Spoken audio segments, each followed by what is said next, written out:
ce concept de maison de retraite, ça, normalement, ça ne doit pas exister, ça. Et même ici en France, ça n'existait pas avant. Les gens y vivaient ensemble. Les parents y vieillissent, on s'occupe d'eux. C'est quoi ça quand même, subhanallah, on dit qu'on a une époque où on est développé, mais wallah, c'est la fin des temps. Ça prouve qu'on est dans une époque où on est dans la décadence. Comment ça, quelqu'un toute sa vie se sacrifie pour toi, et quand il a 70 ans, 75 ans, tu le mets dans une maison de retraite, et puis tu viens le voir une fois par mois. C'est quoi ça, subhanallah?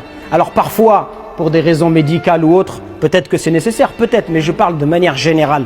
Comment est-ce que ça peut rentrer dans l'esprit d'un enfant qui est sain d'esprit, qui va laisser son père dans une maison et on va s'occuper de lui, quelqu'un d'autre va s'occuper de lui? Comment ça c'est possible, subhanallah? Elle est où la bonté, elle est où la miséricorde?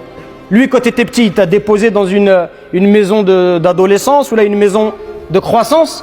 Hein, il a déposé le petit, il dit je reviendrai te chercher à 18 ans. Subhanallah, c'est incroyable de faire ça. Wallahi, c'est incroyable.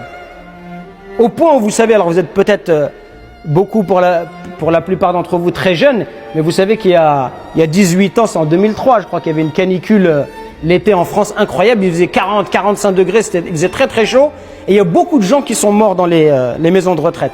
Et vous savez ce qu'ils faisaient certaines personnes? Quand les maisons de retraite les appelaient, pour leur dire votre papa ou votre maman elle est décédée, ils étaient en vacances. Qu'est-ce qu'ils disaient? Ils disaient après les vacances on viendra. Parce que celui qui fait ça, il a un cœur.